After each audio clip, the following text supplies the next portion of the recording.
ইমানের পথে অবিচল থেকে আমার মরণ যেন হয়। কোরআনের পথে অবিচল থেকে আমার মরণ যেন হয়। প্রতিদিন মিথ্যের মুখোমুখি হয়, বেদিন ফাসেকেরা করে হইচই। আজাজিল এসে গমরাহি সুর গায়, গঙ্গরে গোটে বহুময়।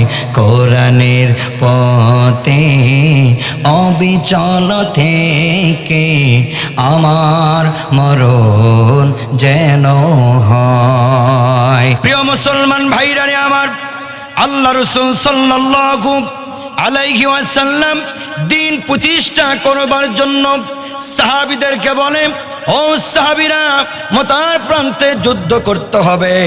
সাহাবীগুলো বলল, ইয়া রাসূলুল্লাহ, ইয়া হাবিবাল্লাহ, দ্বীনের জন্য, ইসলামের জন্য, কোরআনের জন্য, দ্বীন প্রতিষ্ঠা করবার জন্য আপনি যেই পথে আমাকে নিয়ে যাবেন সেই পথে আমরা যেতে রাজি আছি। আমরা মুসা কালিমুল্লাহর সাথী সঙ্গীদের মতো বলবো না, তুমি তোমার আল্লাহ আর তুমি বুঝবা। আমরা সাহাবীগুলো, আমরা সাথীগুলো মুসা কালিমুল্লাহ তোমার সঙ্গে নেই। আল্লাহ রাসূল সাল্লাল্লাহু আলাইহি ওয়াসাল্লাম যুদ্ধ যাবার জন্য সাহাবীদেরকে রেডি করতেছিল।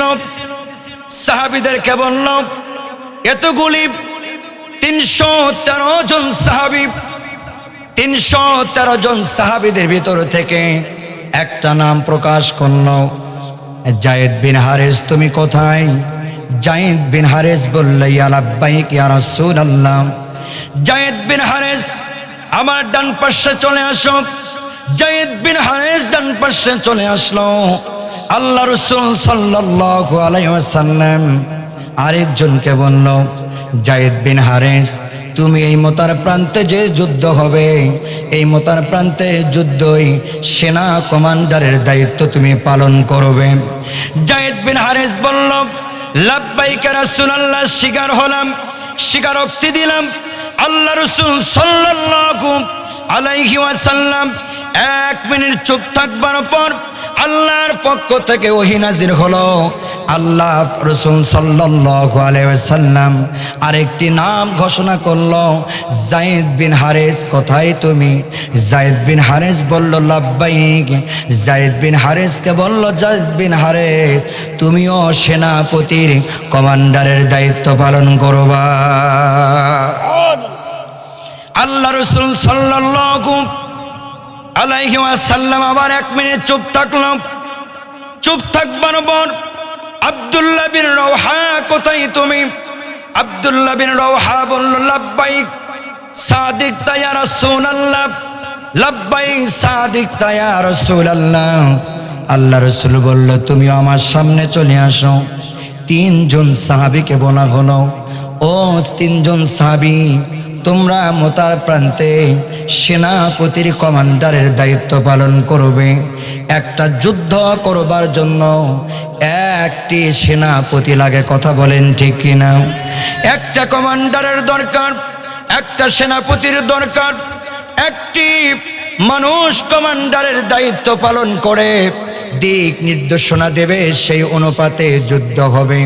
কিন্তু আল্লাহ রাসূল সাল্লাল্লাহু আলাইহি ওয়াসাল্লাম বলল, এই যুদ্ধই 3 জন কমান্ডারের দায়িত্ব পালন করবে।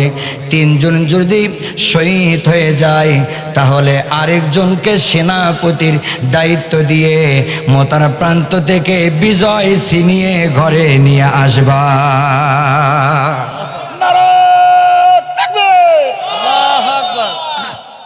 3 জন সেনাপতির দায়িত্ব নেওয়া হলো। আল্লাহ রাসূল সাল্লাল্লাহু আলাইহি ওয়াসাল্লাম 3 জনকে বলল, যাও তোমাদের বাড়ি থেকে বিদায় নিয়ে চলে আসো। যায়েদ বিন হারেস বলল, ইয়া রাসূলুল্লাহ, ইয়া হাবিবাল্লাহ, আমি আপনার পালক পুত্র, ছোট্টবেলায় বাবা হারাইছি, ছোট্টবেলায় মা হারাইছি। ছোট্টবেলায় যখন আপনার কাছে আসলাম, আপনি বাপের ভালোবাসা, মায়ের মমতা, বন্ধুর ভালোবাসা, যতগুলি ভালোবাসা দরকার একটা প্রিয় মানুষের, সবগুলি আপনি দিয়েছেন। আপনি আমার পালক পুত্র, আপনি আমাকে হুকুম দিয়েছেন। আমার মা আয়েশা ঘর থেকে শুনেছে আমি আর কার কাছ থেকে বিদায় নেব। যায়েদ বিন হারিস আব্দুল্লাহ বিন রওহার হাত ধরে আর জাফর বিন আবু তালেবের হাত ধরে বলে, ভাই আমরা তিনজন ভাই, সেনাপতির দায়িত্ব দেওয়া হয়েছে, আমরা তিনজন ভাই মতার প্রান্তে শহীদ হয়ে যাব, এতে কোনো সন্দেহ নাই।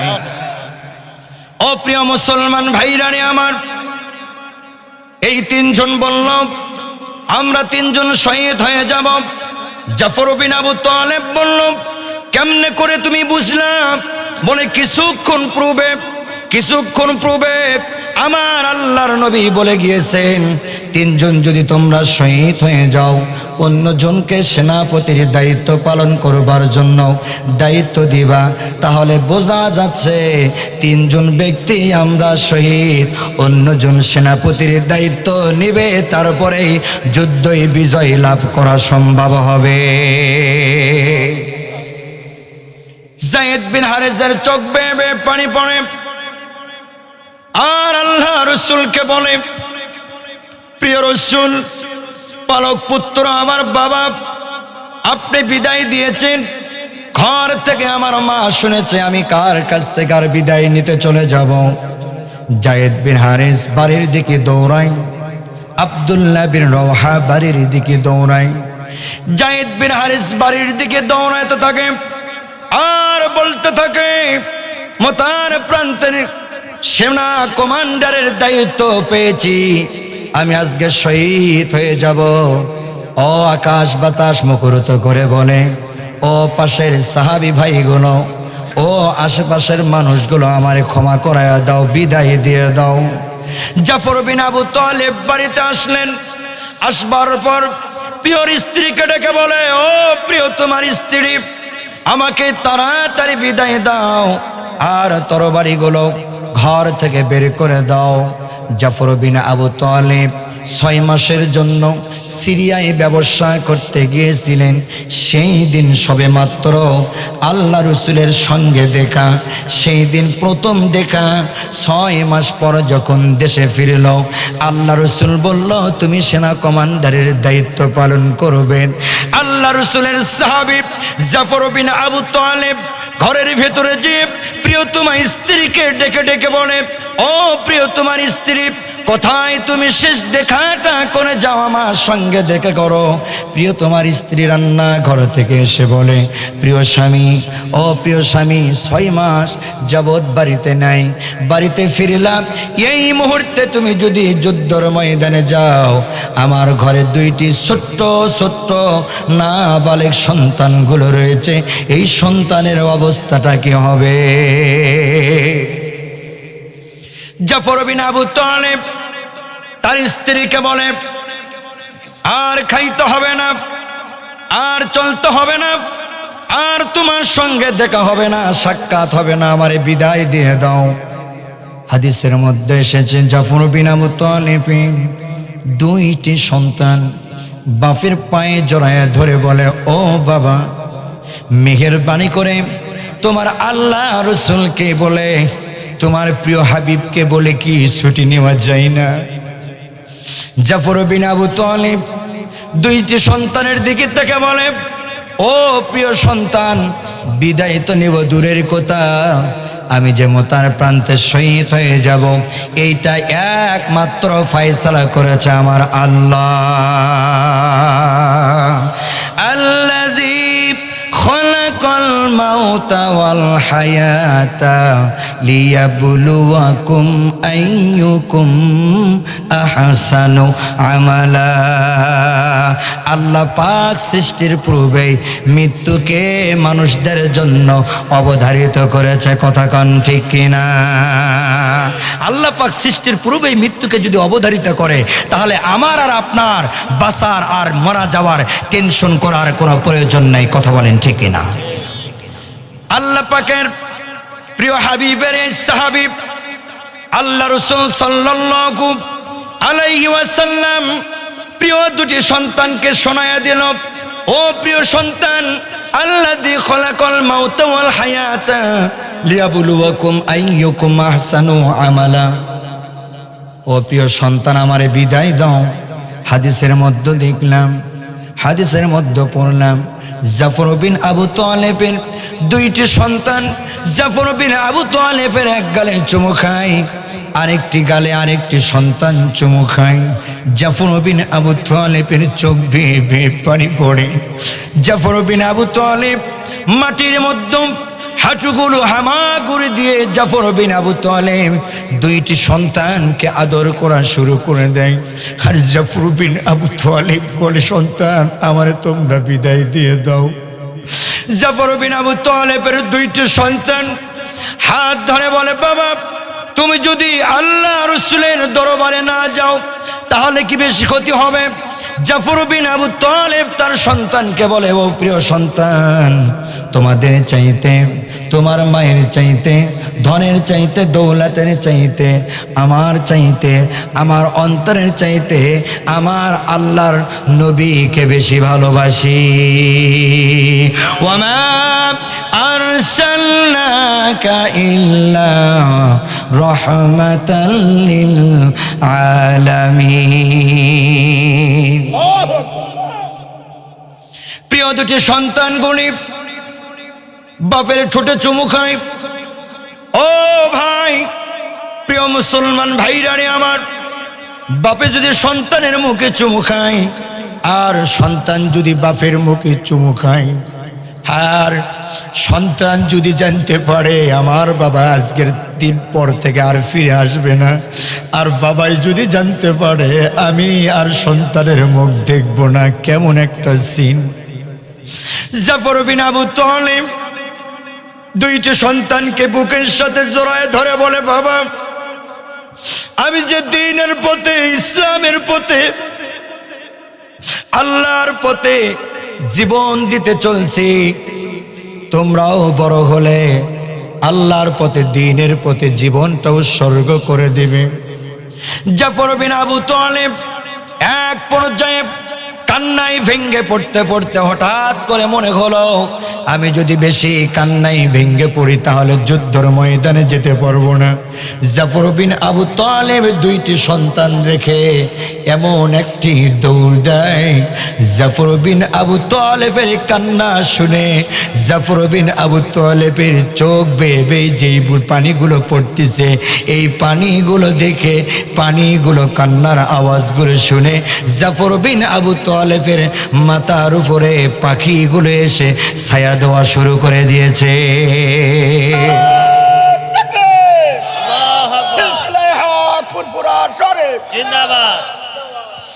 জাফর বিন আবু তালেব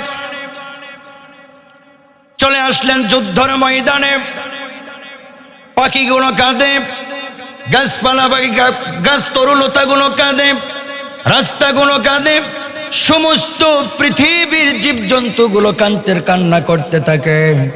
জাফর বিন আবু তালেবের দুইটি সন্তান বারবার দৌড়ায় দৌড়ায় সামনে আসে। জাফর বিন আবু তালেব চোখ মুজিয়ে চোখের মধ্যে হাত দিয়ে বলে, আমার সন্তানের দিকে যদি বেশি খেয়াল করি তাহলে আল্লাহর নবীর চাইতে আমার সন্তানকে বেশি মহব্বত করা হবে। জাফর বিন আবু তালেব যুদ্ধের ময়দানে চলে আসলো। আব্দুল্লাহ বিন রওহা বাড়িতে যাবার পর সেই দিন তার নতুন বিবাহ শাদী হয়েছে, সেই দিনই তার বাসর সজ্জা হবে, ফুল সজ্জা হবে, সেই দিনই তার বিবাহ শাদী হয়েছে। ঘন্টা 5 আগে আব্দুল্লাহ বিন রওহা বাড়ির গেটের বাহিরে থেকে, দরজার বাহিরে থেকে নক করায়া দেয়। আব্দুল্লাহ বিন রওহা বলে, ঘরের ভেতরে না যে বাইর থেকে সালাম দেয়, সালামের জবাবটা নতুন বউ, নতুন বধূ বাড়ির ভেতর থেকে, ঘরের ভেতর থেকে সালামের জবাবটা দিয়ে ফেলে দেয়। আব্দুল্লাহ বিন রওহা বলে, প্রিয়তমা স্ত্রী, বিদায় নিয়ে চলে গেলাম মতার প্রান্তে, আমি শহীদ হয়ে যাব।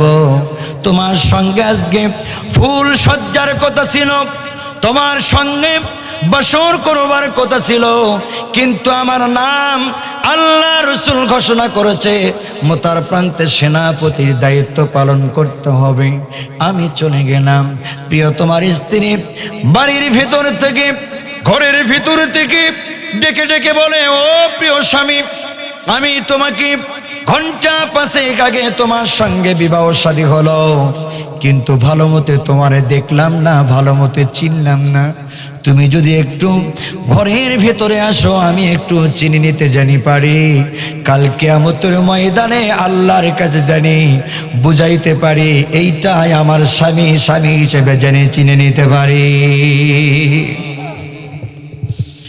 আব্দুল্লাহ বিন রওহা স্ত্রীকে বলল, প্রিয়তমা স্ত্রী, আমি যদি ঘরের ভেতরে যাই আর যদি তুমি প্রেম আলোচনা করো আর প্রেম লেনাদেনা হয়, আর প্রেমের কারণে যদি আমি যুদ্ধর ময়দানে না যেতে পারি, তাহলে আল্লাহ রসুলের চাইতে, দ্বীনের চাইতে, কোরআনের চাইতে তোমারে বেশি মহব্বত করা হবে।